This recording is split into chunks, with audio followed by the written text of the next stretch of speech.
But I start to feel for our criminals turned colonials. Like, this... It's hard enough for the Aussie boys in the world of Age of Empires 4. But now they turn against each other as well. MegaRandom Nomad, Dinkey King, Ha, Salami Core, Kyo, and Poppy Paw. Let's get underway. Bada bing, bada boom, man. We are in. Ready to get underway. Now, of course, it had to be someone different. No one would want to see the same MegaRandom Nomad crap over and over again. So once again, we get a switch up. Look at this beautiful map. Look at this for a MegaRandom generation. Oh, look. It's actually quite pretty. I mean, like, it's some kind of weird amalgamation of the old Danube when I look at it, actually. But wait. Okay, so to open this up, I can already see what's going to happen here. This is more a Wham special than a Poppy Paw special, but I'm getting that itching feeling that Blue is going to just pitch a tent down here and camp until everyone is dead.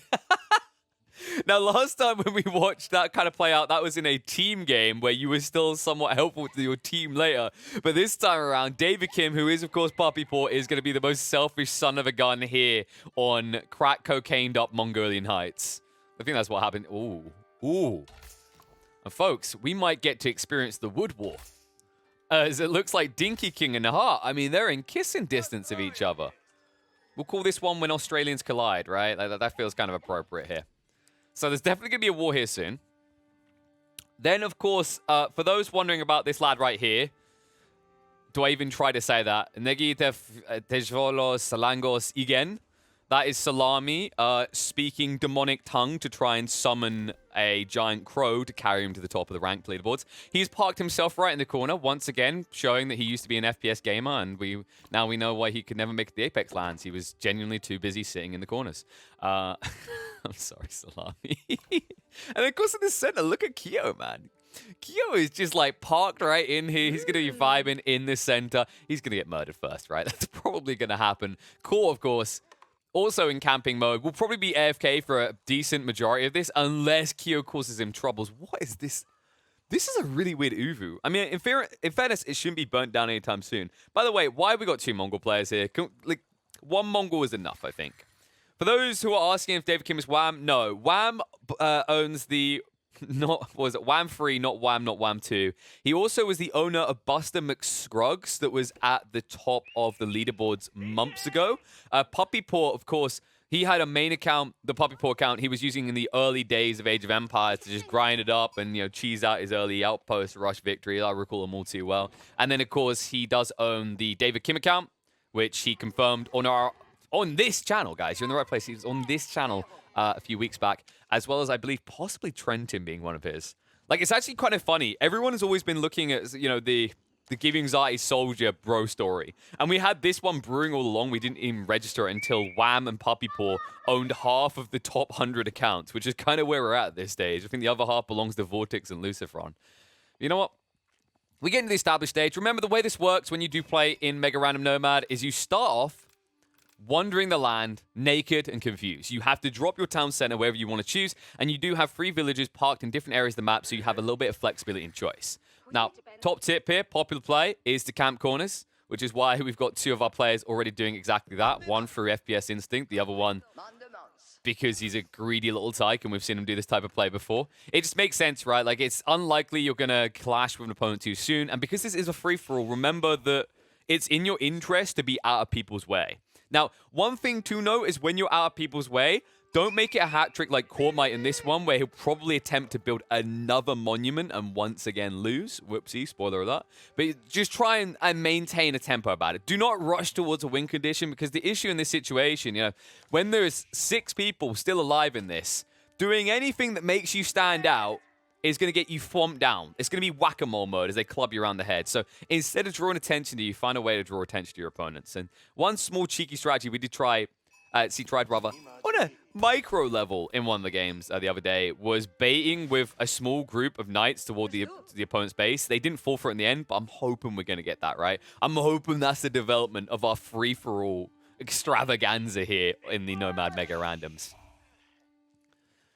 So, for those who haven't clocked it, by the way, we already highlighted the Salami is Negi Tejvolos Langos igen. Babe is Dinkey.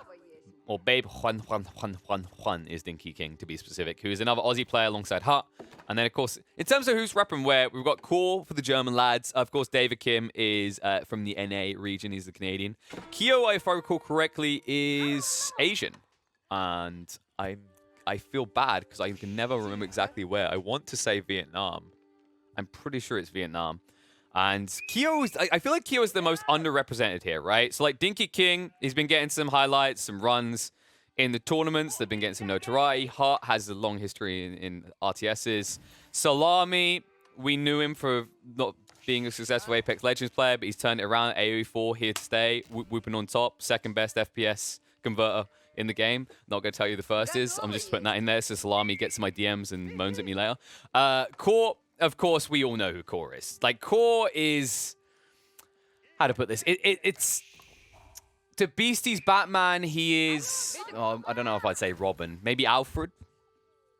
Yeah, I'll let Core be an Alfred. And we've come to love him. We do like to mock him, but at the same time, he's a very talented player. He maybe doesn't get the deep runs. I think so far in Golden League, probably the type of stat I shouldn't really highlight, and I'm pretty sure he's going to moan at me when he discovers this later. But... So far, I believe Core has only won one game in the Golden League rounds, and it was against Snooper. So Snooper doing his charitable donation for the year. He's now done. He's saved on taxes there. But I think we know who our kind of frontrunner is in this track, right? Like, we talked about the fact that Kyo's been under-repped. I'm looking forward to seeing what he can do here. But I think a lot of people were kind of expecting David Kim to take it now that we know it's Puppy Paw. And especially considering he's playing the French. Like, considering you're going to be playing the heavy cavalry, being far away from the battlefield is actually an advantage in this situation. I am curious to see how long this is going to go on, though, because I don't... Oh, no. No. No, no, no. It's the barbecue. It's the barbecue. Hot. He's trying to... He's going to keep him at bay. Actually, he was kept at bay by the mountains there. He's still going to get a nicely parked one here on this side. And it's the Peasant Rebellion. But it's against China. The Chinese, they can build quicker. But Dinkey, he needs to commit. And it looks like he's a filthy goddamn coward. Don't ask me what happened here. It's mega random. That is the weirdest looking lake ever. Texture issues, am I right?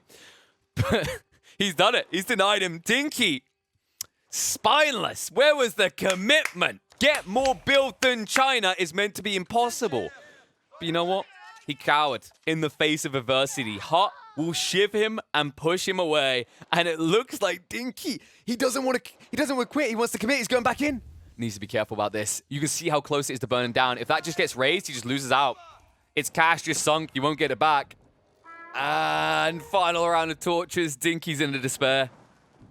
Nothing he can do about it. Like, he can try to repair it, but like already at this rate, it's going to be kept crisped and burnt down pretty easy peasy. So instead, it will be the outpost crawling in. But now Dinkey, this is everything. He has like one villager that's not committed to this, it feels like. Am I missing something here? I must be. Okay, so Dinkey, where are the rest of your villagers? You've got a few over here on the food. But this is a heavy commitment. And Hut is so much quicker with the Wooden Fortress going up. Dinkey, bud, I don't know how to break this to you, but I just don't think it's happening, dog. Oh no, they got the ships again. This is so cloudy. So a reasonable person in this situation would have cut their losses and went home. But Dinkey King's that guy who's still in the casino at like 2 a.m. at night, signing over his house, his car, and also his mother just to get an extra loan from the casino. Finally, he realizes it's time to declare bankruptcy, though. He'll cancel it. That took way too long. And now Dinkey just has these randomly two-parked outposts that aren't really going to do anything. Hey, man. This is why we watch the Dinkster. No matter what you do, you know he's going to deliver. And what is this? What am I seeing on my screen? And how do I bleach my eyeballs right now? Puppy Paw, he's actually building the Chamber of Commerce. Now, the Chamber of Commerce, for those that don't know, like you can see it's a marketplace, but it's more than that. It's meant to return 30% more resources to any market or dock. The issue, however, is this is incredibly bugged. It doesn't work correctly. If I recall correct, the... gold isn't returning an additional 30%. It's only the other resources that it works for. But before we even think about that, there's actually a more important detail to consider on this map. There is no sea trade. And if we go by land trade, that does mean he has to go through Australian contested territory here. This is like the West versus East Australian civil war right now. So this is going to be a very hard map to achieve trade on if you're Puppy Paw. Kind of intriguing that he goes for this choice over the School of Cavalry. That's just like bigger thumbs up, right? So meanwhile in Hut Space, he has been denied the gold on the right side, but I don't think he cares. Not that he really needs gold as the roost. Maybe he can just boost up very quickly here. In fact, if we look at the numbers, I wouldn't be surprised if Hut is starting to hoard a little. He does need to get on the food, though. That's the biggest concern. You don't really want to be hard on the berries for too long. There should be better value in this area, but when we look at these started generations, I don't feel like many players prioritize food. The only one is Core, and that's because clearly, you know, when he goes to those family barbecues, he takes a few more burgers than he should, as he's got steak to the south and steak to the north. And then the only other one who's kind of got it on their side is going to be our boy over here in the corner, Mr. Ballmaster Salami. However, he's playing as the Abbasids, so that's not going to be much use to him. And look at this. Oh my god, Hut's coming in with a vengeance. He says, it's my turn. Time for a taste of your own medicine, but he brought archers to the party. So Dinkey, the only thing he can do is build up a defensive outpost, but even then, the damage is going to be done here. And now remember, China does build quicker, but once this Wooden Fortress goes up alongside the outpost, the Wooden Fortress wins outright, right? With double the health and also more garrison slots. It's just better. And already this stings here. And this, I mean, this is karma, right? Dinkey, I don't want to say he deserved it. He absolutely deserved it. And now he's trailing Hut by 2 villages, as it looks like Hut's going to have one sniped out. But overall, this is problematic because Dinkey's running out of resources around him. Like, where do you go now? Deer to the north, very far off. Pro Scouts, anyone? I think maybe Pro Scouts, because this. Oh god, no, please don't go. Oh. Okay, I thought he knew about that. He doesn't know that Salami is yoinking berries over here. Now, I don't want to write him out because I feel like he's almost always the first player gone. Is anyone else getting the feeling that Dinkey King might be the first to die here? Because it's starting to feel that way. 2 more wooden fortresses, and he is going to be in a wooden coffin. One that I don't think he'll be able to emerge from. Nice outpost on the west side of the tree line here. We'll at least try and pressure on the Hut. But Hut, quick to react. We'll go for the torching. Forces the garrison out. Needs to be careful not to sacrifice too many villages in this. And this is kind of concerning because, folks, so far, we haven't seen Australia win these Mega Randoms. In fact, we've seen a heartbreaking game where they could have. And right now, the 2 Aussies are at each other's throats, looking like they'll probably be the first ones to be eliminated. I mean, I know I'm not an Aussie, but I start to feel for our criminals turned colonials. Like, this... It's hard enough for the Aussie boys in the world of Age of Empires 4. But now they turn against each other as well. It's breaking me. I can't. Let's just focus on something easier. Puppy Paw. He did. We missed it. There is actually a trade post right here. He snuck one we didn't even see. So he is going to get the trade. Reasonable trade at that as well. In fact, if we look at the returns, what's he getting here? Oh, he's actually bringing the wood. Okay, now it makes sense. I actually see where Puppy Paw is coming from. Like, ignoring this, because obviously these 2 players are going to be eliminated first, so we don't care that both their ecos are dead, right? 13 and then 18. Like, they're just done. And maybe I shouldn't sound this part, but they are done. They're most definitely done. In about 5 minutes, Kyo's going to sweep in, and he's just going to throw them out with the trash. Meanwhile, down here, someone to highlight that's really cool that Puppy Paw done. The reason he went for the Chamber of Commerce is because he doesn't have any trees. Well, he has a small amount of trees, but like they're so far out, right? And it looks like, although he's getting on the line now, that's his prioritization to feed the fishies, all right? Or feed, well, no, the fishies feed you, but it feeds the fishies economy, right? Like he's got a lot of potential down here. I don't know if he realizes how thin it is though. Like if we look at vision, he did scout this out. He must know there's not that many deep water fishes, but there should be enough here to support up to like 15 to 20 fishes, fishing ships at a reasonable pace. And if the Australian Civil War wasn't bad enough, it looks like Canada's about to march in because there's a bunch of knights waiting right outside of Hut Space. Now, Dinkey King is the Great Migration. We saw him pull it earlier. He's never coming back. He's gone. All right, so this is how New Zealand was founded. as they will go down into the corner and pray that Poppy Paw never finds them, because right now, Dinkey's main base is dead. Hart might be dead soon as well. The Knights are starting to be a frustration. We haven't even checked in on the other players. We already know what they're going to be doing, right? We look at the north, Core. This guy loves pastures. Honestly, I'm starting to think that he goes to a kebab shop every night at this point. Then when we look in the east, our Hungarian boy is Hungary right now. Like, look at the amount of TCs he's already on. Up to 4. So he's looking to boom. He's got his own little island. He's already walling himself in with stone walls, so there's no way to access him. Now, remember that Core can't do the same, though. So if Salami decides he wants to actually start pressuring the north, Core might be in a little bit of a pickle. It really comes down to what Kyo's going to do next, though. He goes to the secondary TC. He goes into the prayer tent. What I want to see is if he's just going to try to eco boom before anyone shows up on his doorstep, right? Like, he's going to try to not even reveal people because he doesn't want to agitate them. Which I don't mind as a play, as long as you have some defensive force, because the thing you've got here is you're in the middle, right? You're vulnerable on all sides. So in theory, you should have a small defense force just in case you get double teamed. But otherwise, just stay out of people's way, because you're probably the most vulnerable one. Oh no, Dinkey, don't.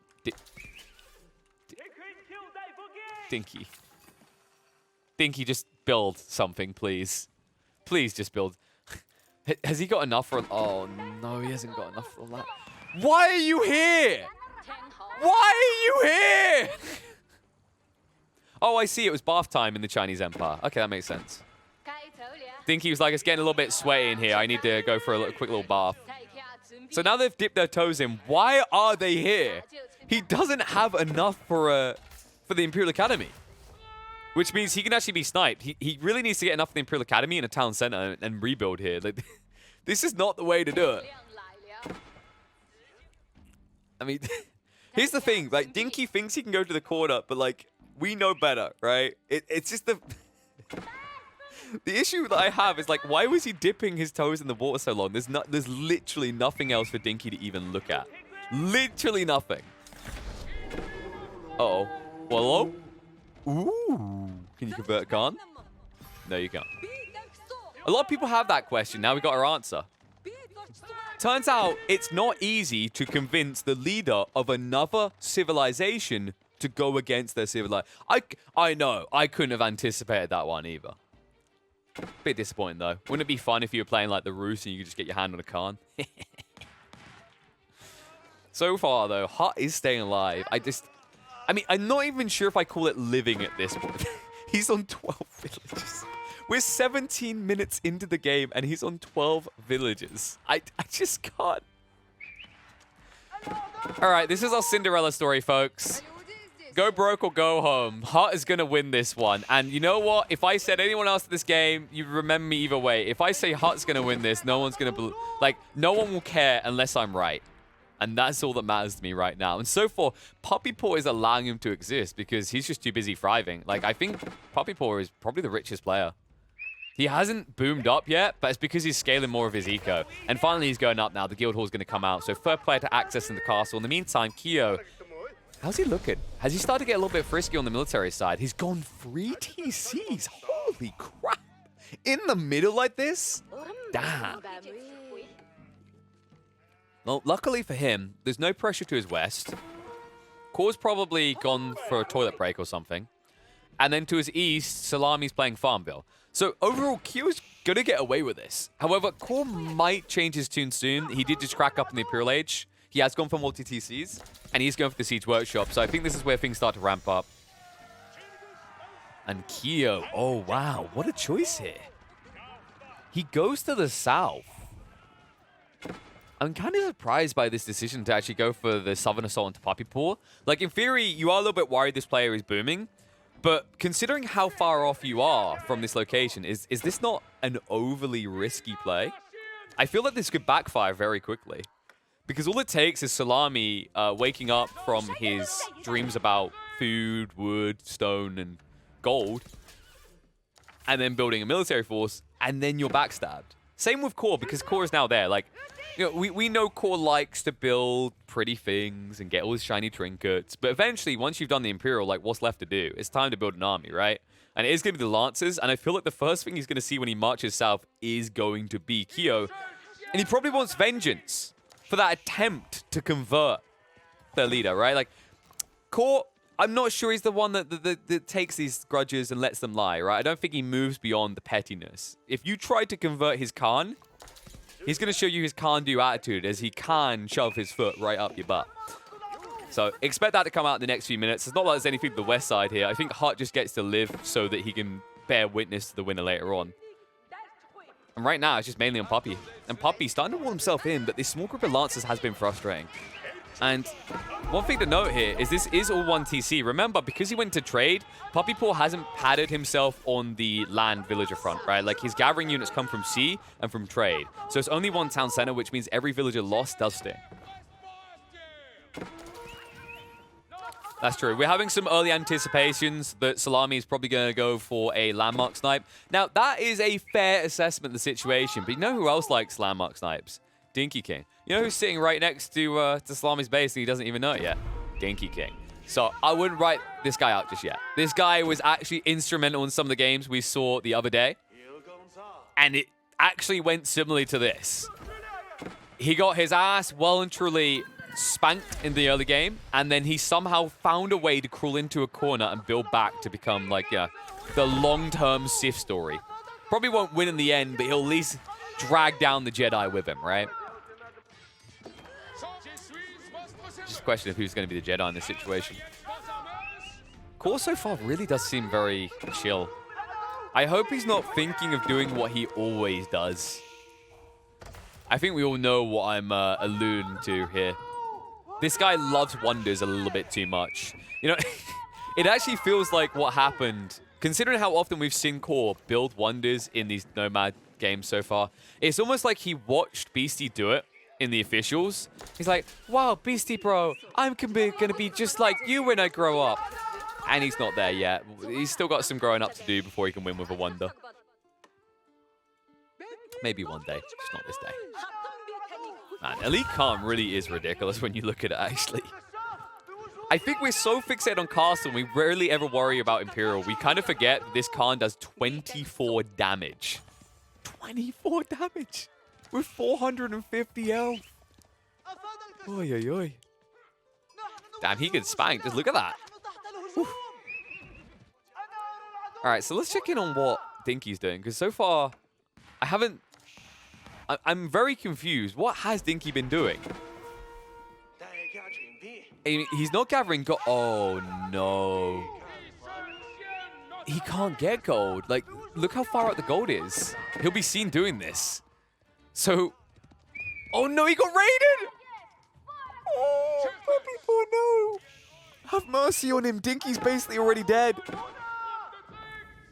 Okay, he's got 27 eco still. Yeah, he went west as well. That's where it went. I was like, the numbers don't make sense here. So he has spread out. Oh no, they're back to the contest again. This is just, I mean, you know what this is? This is kind of like, you know when you look at society and you look at the bands of earnings, right? And you've got these millionaires who are up there living their life. They're not really fighting each other. There's enough to go around. They get more and more millions. This is the working class right now. You're so busy fighting each other, you can't see the filthy millionaires to your north and south.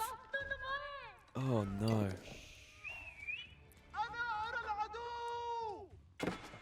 Meanwhile, Kyo just still really chilling, like, actually complacent in the middle. I'm a little bit surprised here.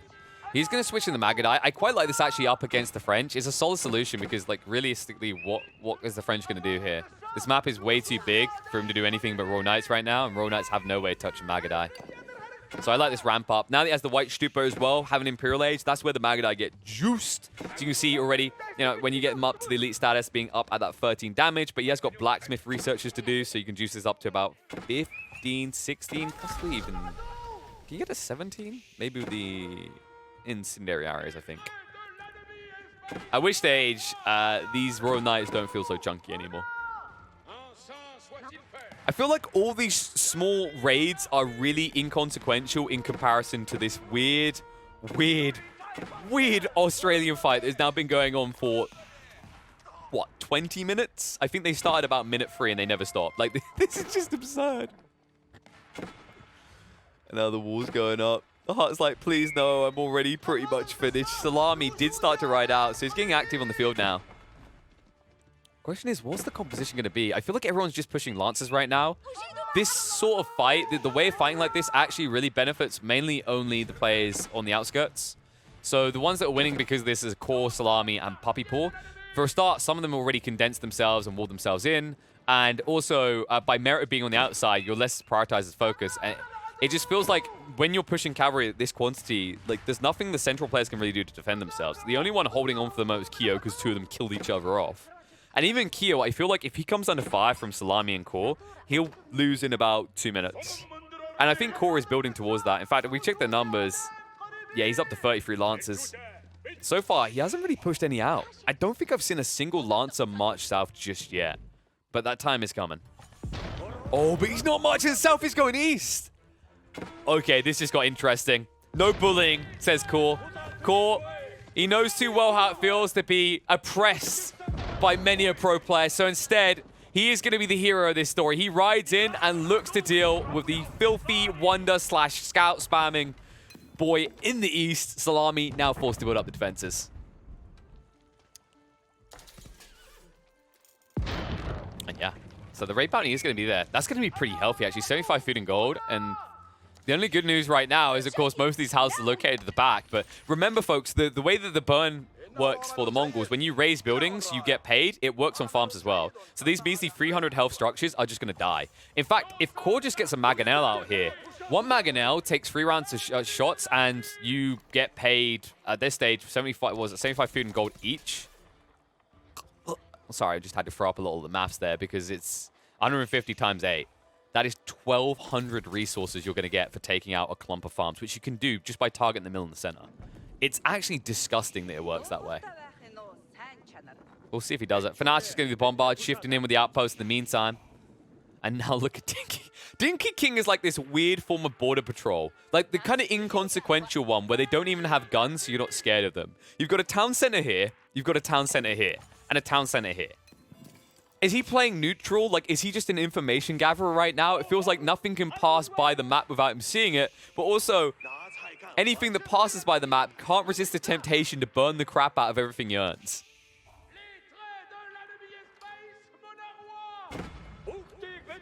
That's true. Something to highlight is the Mangonels did get nerfed, right? So they changed the AoE. I feel like the splash should at least still allow you, with a target onto the mill, to clip the farms. I'd have to test this. I haven't had a chance to test it since the patch. But given the size of the mill, I feel like the Mago might clip some of these. I think it depends on whether the Mangonel's fire gets prioritized at the center of the mill or to the sides.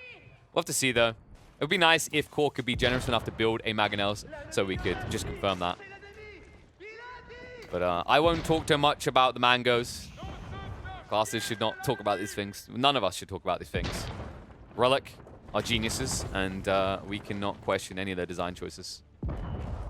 Although we can, from this, decipher that the Age of Empires 4 community hates mangoes. Which is upsetting, because I thought it was absolutely delicious fruit.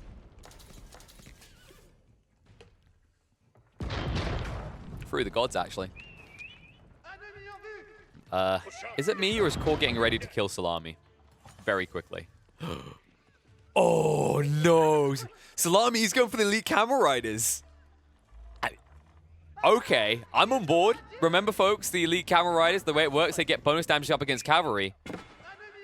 Now, there's an argument as to whether it's still a cost-efficient unit, and I can tell you it somewhat is, really, just from the movement speed alone. 1.87 compared to the Lancers, who are only getting that due to the Yan movement speed. Yan movement speed that will not be there unless you keep building that network forward. Right now, Salami just keeps layering. He's like, please stay out my base!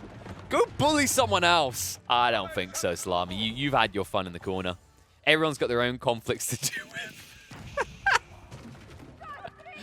Do you think Hut is safe now? Maybe. But I think he's mainly safe because no one else wants to come after him. Like, notice... Okay, so... Notice that there is a very big difference in ages in this game. You know, people, they talk about how strong the European region is, the upcomers in the NA and the Asian region. And then I feel like every time we're having these discussions, I'm sitting there going, what about Australia? And now I realize I shouldn't be asking about Australia, as both players are sitting in the feudal age at 29 minutes into the game. Holy crap. You know, I remember watching the phenomenal run of the Australian team in Liddicore's 3 vs 3 tournament, and I'm like, can they do it? And now I'm realizing they never would have been able to due to internal conflict. They would have turned on each other in that tournament, just like they turned on each other on this map. And now the march in. Core breaks through. Lance is splitting up. This composition is just better, though. Like, Salami should be able to hold him between the Camel Riders and also the Camel Archers. He should be able to take good trades as long as he micros correctly. Wraps around the north side. Core deciding it's too easy if he fully envelops the Camel Archers. He decides to gap close again in the center, where he's only able to fight Camel Rider. Now I know why they call him that. Because one way or another, when there's Camel Riders in the fight, there's going to be a Dur moment. Oh, that Dur moment did come from Core. And the walls go back up. A lot of butchered villagers, but Salami, he's like, am I safe? No. No, you're not. Run, you fools. Uh-oh. How many villagers are going to get shrunk here? Is it going to be enough? Okay, this is like grandpa levels of MegaRandom right now. He needs to split up into like 7 different groups, and they'll do some serious damage. And here we go. He's starting to split somewhat.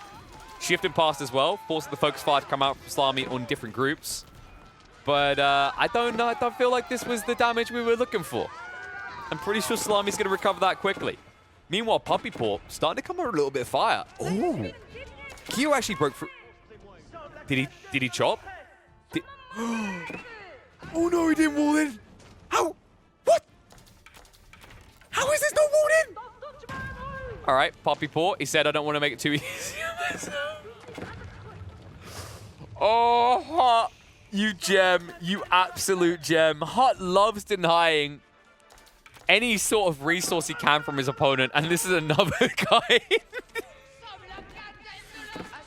Like, Puppy Paw just turns up on the border. Have you got your trading pass? What's a trading pass? Eat arrows, idiot! So Puppy Paw is sinking quickly. In fact, he has no gold or wood. He has nothing. Uh-oh. Hello, sir. I'd like to report teaming. Also, I'd like to report AFK because Dinkey King is still just chilling in the corners. I'm getting a creeping feeling that an Australian might somehow come back to win this. I'm just not sure what's the bigger Cinderella story here.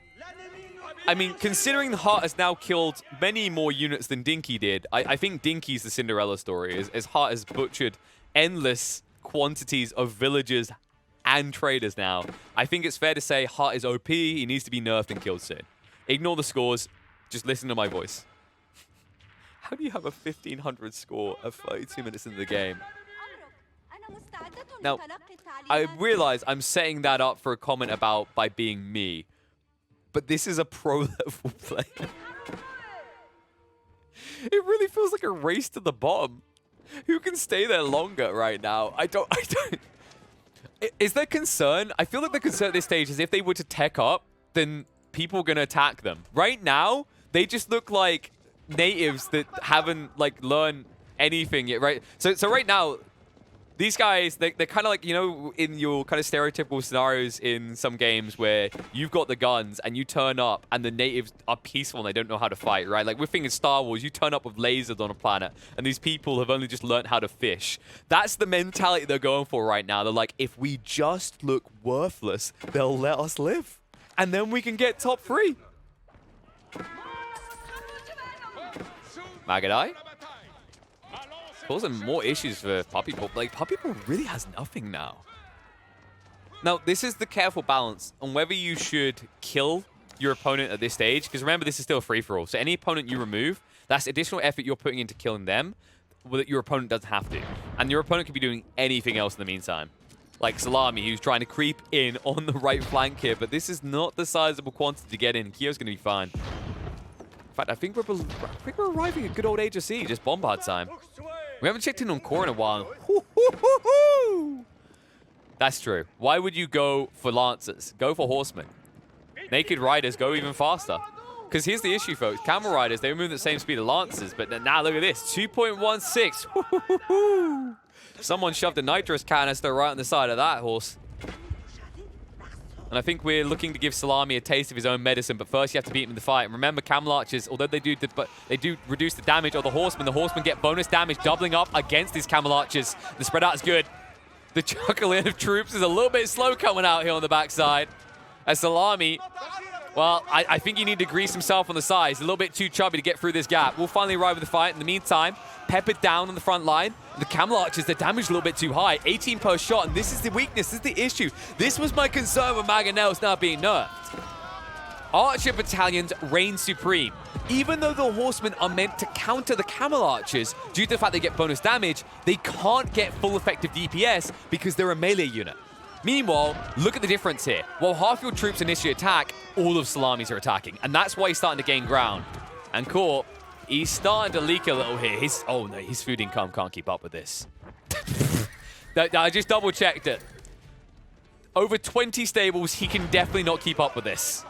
Salami finally realizes that going for Camel Riders may have been a meme, but Camel Archers, they're the dream.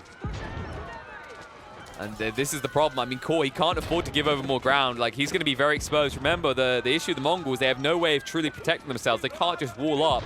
And that means that Camel Riders, or Camel Archers rather, are a beautiful solution to the problem, as there's no walls to slow them down. And even this fight looks one-sided. I mean, these Lancers, I think at the end of this, there's going to be a few Camel Archers left. No Knights to call his own. I mean, it's just a massacre right now. 22 damage. By the way, folks, reminder, not only is it 22 damage on these Camel Archers, they're reducing the damage of these Lancers by 20%. Ignore these. These are just memes. We don't care about them. And he's done it! Dinkey King! He puts a bullseye on his head. He techs up. He's in the castle age, baby. It took a long-ass time, but we're finally there. Hut will remain in feudal to deter anyone from wanting to murder him. Right now, I think the way to think of Hut is a baby polar bear. A baby polar bear is adorable, right? We'd love to have it as a pet. It's so cute, it's so cuddly, it's so wonderful. If he techs up, he becomes an adult polar bear. And we all know what happens with adult polar bears. I mean, they are actually the only species of animal that intentionally hunts humans. And, you know, while one or two of these players are going to get put down like dogs, at the end of the day, they are humans. So, right now, Hut's goal is to remain cute polar bear cub and not turn into giant bear that wants to maul you to death. I gotta admit, Hut right now actually does look like one of the NPC villages you'd find in your playthrough of the Roost campaign. Although, a little bit more messy of a base, but very, very peaceful, actually. As I think the only aggressive units he's been building on land have been wooden fortresses this entire time. So Salami, in the meantime, has backed off. Decent pressure on the core, did deplete him, but doesn't want to actually rush to finish him. Remember, once you take an opponent out like that, you're going to be out of position and possibly exposed on the flank. He doesn't know what Kyo's been doing. Remember, the last time he came out here, he got bombarded back across his side of the water. So he wants to show that respect.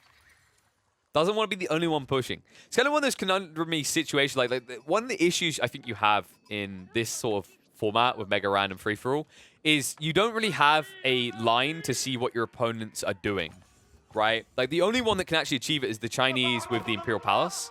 I think that's a weakness of this format because it means you don't know when you're going to be able to team or you don't know what the overall balance of the game is. Because when we look at the individual vision like this, Core only sees on his island. Kyo sees a little bit around his island, but he had to be central player for that. Puppy Paw hasn't come out of his corner. Dinkey King is the one with the most vision, but he's also the one that was clearly high when this game began with his border patrol formatting and corner camping afterwards. And then, of course, we're just not going to talk about Hut. That's probably the less said better. And then, of course, round it out, we've got Salami, who, outside of his weird little proxy berry base, has also just been in the corner. So it's very hard for him to get the vital information and know whether a push is valid. Because even if it's a case of like, oh, I don't want to leave myself weak because I'm the one that went and killed this player, the other issue you run into is a kind of ripple effect of that is if I now go in and I kill Core, right, in Salami's situation, I don't know what Kyo's doing. Kyo could actually be mounting an assault. By the time I'm in my opponent's base, he could be sieging me here. And at that point, I can't afford to delete my army because I'm in for a penny and for a pound, right? So that's why you got to be methodical. And that's why when you look at the numbers, Salami, he's been stockpiling. He's not going to rush in, or willy-nilly. Instead, he's going to build up a bulk so that in the case that he loses this army, he can instantly build a one back in home, or at home rather, and then instantly repel any sort of assault that comes out of Kyo.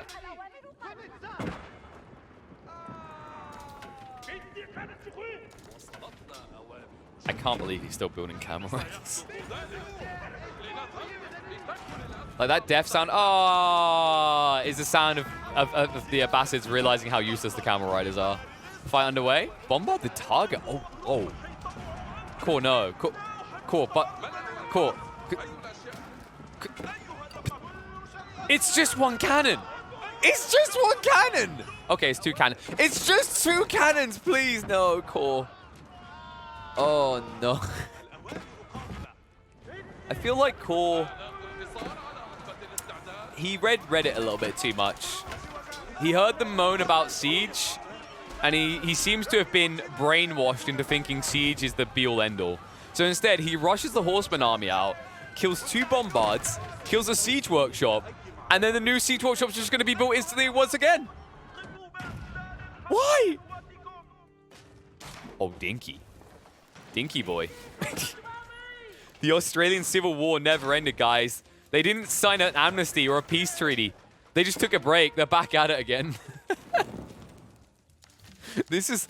I don't get it. What happened that we haven't seen behind the scenes? I feel like I'm going to get a message later on explaining the context here. Like, I think we saw Snooper in chat. Snooper, can you explain? Was it Dinkey or Hart that made comments about the other's mother first? Like, something happened here. Like, did someone take a whiz in someone else's Red Bull can? I feel like this came from out of nowhere. They were close together, but they have been heavily obsessed with murdering each other. But don't worry, you don't have to concern yourself with the trivialness of mortality anymore. Hart is done. He'll be the first one out. The moving Puppy Paw ambushes him with the force of 56 villagers and 31 hand cannoneers. He's sacrificing his base. Oh my god, Puppy Paw. It's the I cannot possibly be the first one to die when there is a man still in feudal age at 41 minutes in the game. He has to go before me. And he will, but this does mean that Puppy Paw has also given himself over. Best thing you can try and do is snipe Dinkey, but as we can see, Dinkey has extended his influence. He's a much more bulky boy than he once was. This is a middle finger Dob, if I've ever seen one. He's like, well, this is the little win I get. I'm still going to lose the game, but I'm taking someone else out with me. Because Kyo isn't rushing to take out all the landmarks, it's going to actually work to his benefit there. So Hart, first one out. Dinkey King proves himself the better Australian here by running away and building a Great Wall. You know what my favorite part about this Great Wall is, guys? What's to the north? It's the Mongols. It's actually perfect. This is historically accurate. Where he built it, less so. But this is historically accurate, yeah. And all of a sudden, Dinkey's starting to recover his game. In fact, he's about to surpass Puppy Paw in the score. That is mainly because Puppy Paw's about to die, but we'll count it. He might actually pass Core in the score soon as well, because Salami... Yes, this is how we get Trebs nerfed, folks. The classic wall-in. And Core has no answer to this. I mean, he's got a few siege workshops pushing out bombards. But he can't just mass siege because he's all into the cavalry. So the cavalry can't even approach onto the siege line right now.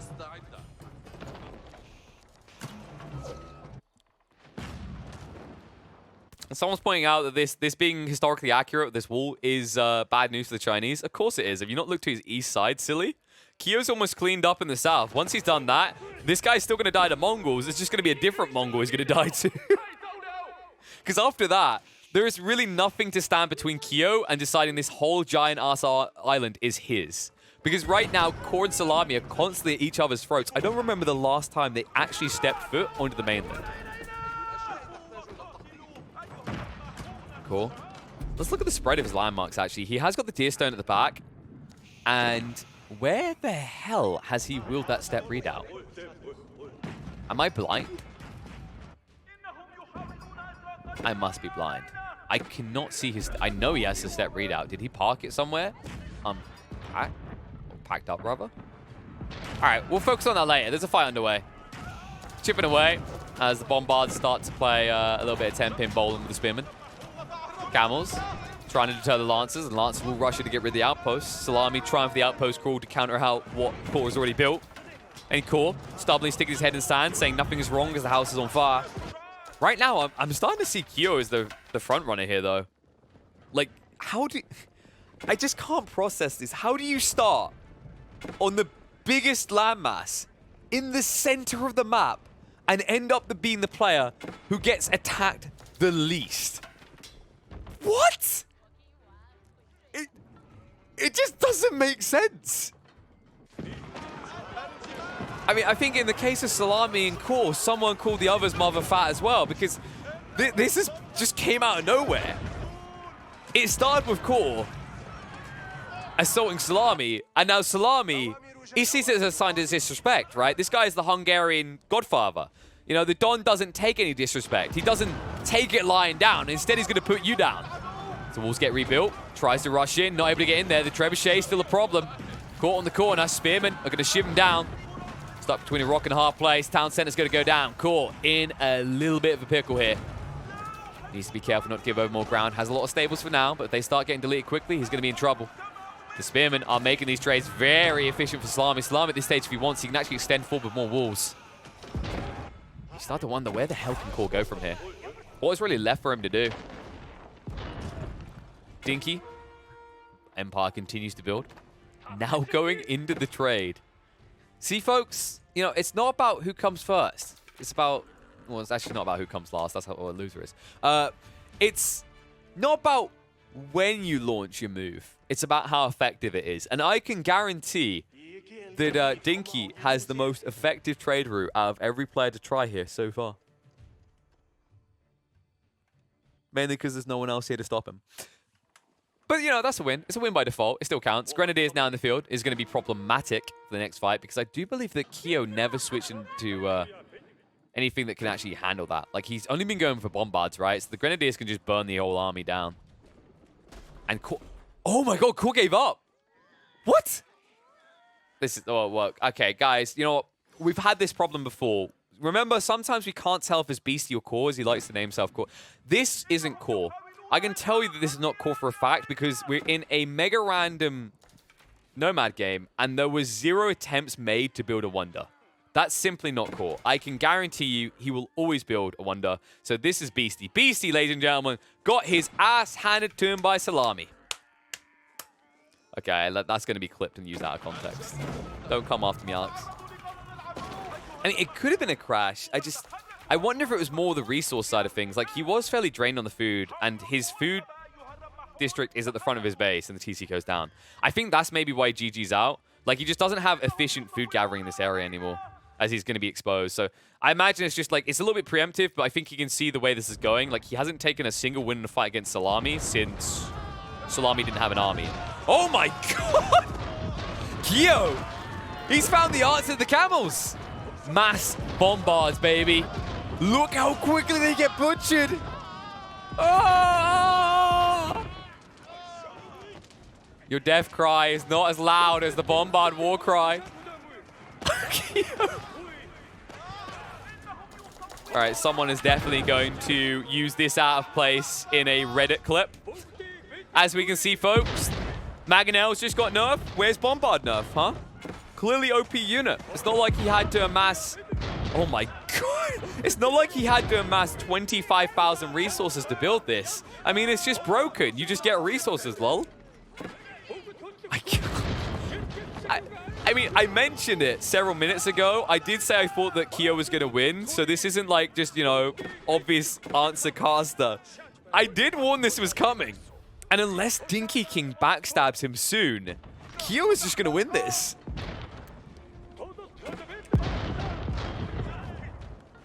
Oh my god. And yeah, this is the, like, that's a fair assessment. This is the upgraded rating, right? So he's just been burning anything to the ground and getting paid. Like, watch what happens on these farms if he stops off for him. I don't think he will, by the way. I think his resources are good enough that he doesn't need more. But look at that! Look at that!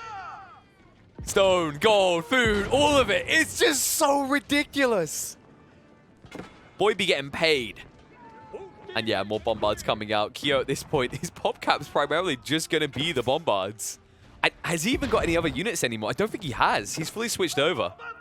And he hates Salami. Look at him go. Outside these hand cannoneers, it's just bombards. Oh, the backstab. The backstab coming in. Is it going to work, though, on both sides? Here he comes. Salami moving in now. Villager force jumps on top, torches out, burns him down fast. but not as quickly as they get pummeled by the cannonballs. And all of a sudden, this Camel Archer front line isn't holding. The village at the back could be in trouble as the hand cannoneers massacre them. And at the end of it, Kyo lost like what? 3? 4 bombards? He lost no more than 6. 6 maximum. And he's looking like Maximus Decimus Aurelius right now, as he's definitely the gladiator that's going to come out on top. Whoopsie, spoiler alert. Salami, what's his only answer he has? I'm going to wall him in. This is all he has. I think this is all he needs, Salami. So you can't even kill these bombards. 520 health and the torch damage just ain't cutting it. And if I look at the resources on Salami, yeah, he's food capped. Remember, this is all his farmlands. He's already dead. He just doesn't know it yet. He doesn't have enough farms at the back. This is a catastrophic way to go out. After the hard work he put into starving out Core, he's now been starved out himself due to the suboptimal way he laid his base. If the military district was on the front line, he could afford to push out of it. But now, he can't do anything. Villagers dying, bombards rolling through. I'm pretty sure at this stage, if Kyo just wheeled all the way to the House of Wisdom, he'd kill it before he got killed. I can't believe that Kyo's doing this. Meanwhile, Dinkey King looking to solidify a solid 2nd place for China and for the Australians. As Salami is all but done in this one. I mean, it is impossible at this stage. The bombard's pushing in. He's got one last Ura, but he hasn't even got half his military force replenished. He can't afford either. Bombards, wheels, dealers in. So many buildings just crumbling instantly. Dinkey, what is the play? You need to make a choice soon. Make a stand. Before anyone and everyone else, rather, who could help you is just gone. You should be seeing it on the score alone. Like, Kyo has 22,000. 22,000. The closest player has been dead for a few minutes now. This isn't even close. Kyo moving forward with it. Forces the fight. Salami fighting for his life here. Getting through the bombards. 20 remaining. Camel's falling fast. After that, hand cannoneers are still a concern. So many villagers being massacred. Salami, he might cut off the leg to save the body. But after that, I think the body's going to get gangrene because there's no way to deal with this. It's 15 bombards remaining. 35 hand cannoneers, a.k.a. mini bombards. And nothing standing in their way anymore. Salami, he won't call GG just yet, but he might as well. He's already dead. He's had the target on his back for several minutes now. Finally, Kyo comes to collect, so the surrender comes through, and now it is down to 2. Vietnam versus Australia. Mongols versus the Chinese, and look at it. It's the Grenadier Rush. Goes in with them. Straight away into the Mangonels, trying to burn them down. He needs to find the landmarks fast here. Landmarks split up, step read out to the south. This is the opportunity Dinkey patiently waited for. 56 Grenadiers and a dream. And all of the bombards, they're out of position. They're wheeling back now, but they're going to take their time. Town center being targeted. Upgraded cannons in the outpost to try and snipe out as many Grenadiers as possible, but the grenades coming in fast. Town center down to 1,500 HP is going to be set on fire. 2 landmarks left, but White stupid to the right. And then he's got to deal with the step readout to the left. I don't think it's going to be fast enough. There's not enough troops here. Dinkey King down to 36 Grenadiers already and has only dealt with 2 of the landmarks. Feels like it's all over, despite his best attempt. He spent too long hanging around. I mean, Dinkey, if he wants, he could maybe switch up into Fire Lancers. That would be his best hope. But getting Grenadiers across there again like that seems all but impossible. Best thing you do is randomly just burn crap down. And this is the problematic element. It's like Dinkey, maybe if he made this play by starting off with a few scouts, moving through the base, I can see the way this works, right? Because you move in, you snipe them all out, because you see where they are. Instead, he ran to the center where he knows the town center is, finds the deer stone as well, but then has no clue where else to look. And that's the problem, because when we look at the vision, you can even see it clearly. He just doesn't see it. Despite the outpost down here in the south, he doesn't see the White Stupa, and he does not see the step readout over here. And here we go. The victorious army returns home. Sends the Grenadiers 6 feet under, and now he can start wheeling to the left side. And without a switch up, I just don't know if Grenadiers are going to cut it here.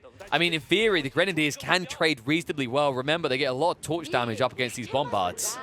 The bombards are targeting one by one.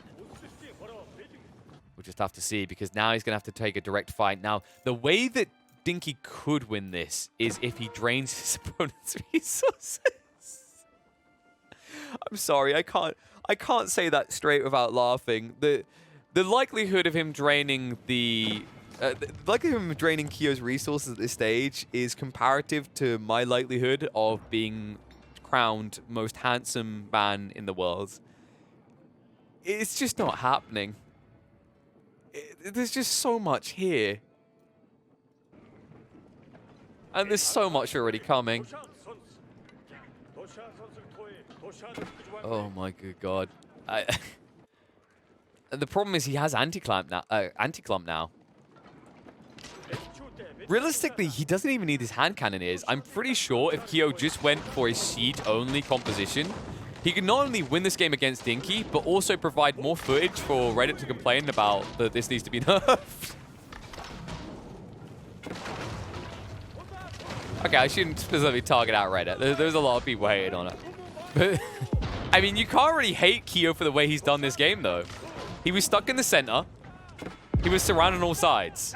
He bides his time. He makes it into the late game. And he's responsible for killing 2 players so far. And he's going to make it a 3rd. So he's definitely earned this victory if he gets it.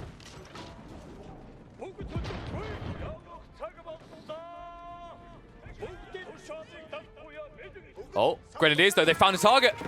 A big one as well. The massacre. Oh, so many dead. And now the step read out in trouble. And this is the problem. This is the weakness right now. Look at the position for Kyo. Kyo. Is he going to be quick enough?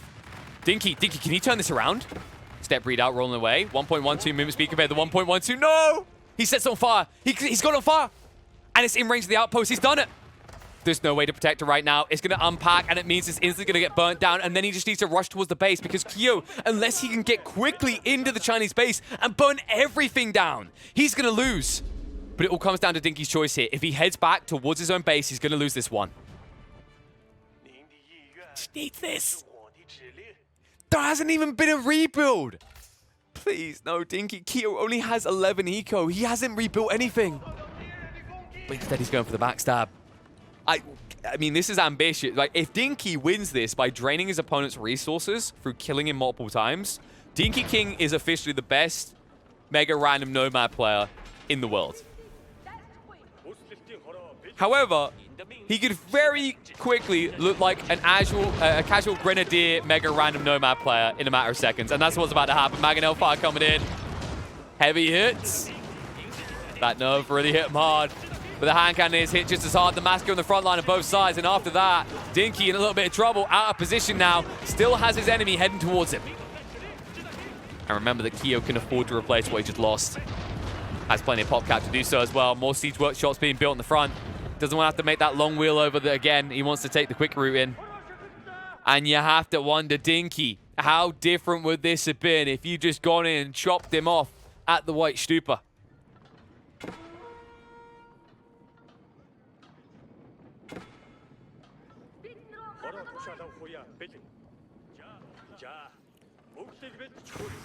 And he's running out of time. Remember, the only reason Kyo hasn't already killed his opponent is because he had to wheel from the right side of a 6-player map to the left side. Now he's here. And this is the only hope you have. Grenadiers on the walls. However, folks, I've got bad news if you're a Dinkey fan. They only have 7.2 tile range. And the Bombards have 10. And the Mangonels have 9. So the Grenadiers can't save him right now. He needs to come out and fight. He can't stand on the walls and rely upon that. And here comes the march out. Big issue as well for Dinkey is, remember, he ain't got the Yuan. Wait, what? He ain't got the... Oh. If only he had the Yuan Dynasty, folks. If only. Trying to gap close now. Torching a bunch down. Bombards. Knocking him out one by one instantly. The insta-kill damage coming out here. 170 per shot and 165 health unit. It's just not good enough. Dinkey King, if he gets caught at range, he just gets completely shredded. And I don't know what the plan is for Dinkey anymore. Maybe we can make another migration, but I think he's out of landmarks, right? As he built the Imperial Palace. That's his one hope, folks. Okay, there's still hope, folks. I've got a plan. Here it is, Dinkey King. Evacuate through the Great Wall of China to the north. Build the Imperial Palace in the northern corner, and then confuse Kyo. Come back and win with a landmark rush. Okay, yeah, that was a bit ambitious. And now the switch up in the far lances feels a little bit too late. Grenadiers trying to move in. Dinkey, he refuses to see the writing on the wall. So instead, Kyo is just going to graffiti it on his face with a bunch of big and small balls. Cannonballs, that is. And musket balls. And Dinkey, it happens again. Another Australian breaking our heart. We were looking for the comeback story of the year. Instead, we just got atypical dominance out of a Mongol picker, as Kyo will look to roll through the walls. And after that, I think Dinkey King, the only way he survives this is if he rolls over and plays dead. I just don't see Kyo falling for that one. And it's just another one of those stories, if only. Imagine if he just went for it. Imagine if he'd just gone for that white stupor. If he didn't get baited into the fight, he could have done it. He could have made it work, folks. He could have had the best comeback story, but instead of being a god, he just reverses the word and makes it a dog. And that dog is going to be put down. As Kyo will wheel in even more bombards. Just as quickly as they fall, they are replaced. But as they're replaced, Dinkey base gets erased. I mean, it's just all falling now. In fact, when you look at the numbers, he's running out of gold fast. No way to hold anymore. You want to see the economy of Kyo? Whoop-de-doo, he almost ran out of gold. He still could have traded for food to gold this entire time and been fine because he hasn't really needed much food anyway. But now, with this number of bombards, it just feels like Dinkey cannot rebuild quick enough. And you can tell that he feels that way the moment he pulls this many villagers to the front. And the problem is he's getting paid every time again. With each of these buildings dying, just gets better and better. It can't get much worse from here. And what a game we just had. I mean, it was funky. You may not have had the kind of, oh, panic, someone's built a wonder moment that we've been getting used to here at MegaRandom Nomad. But what a way for Kyo to win this. Centralized player, most exposed on all sides, then responsible for killing off 3 different players to take the win. What a lad.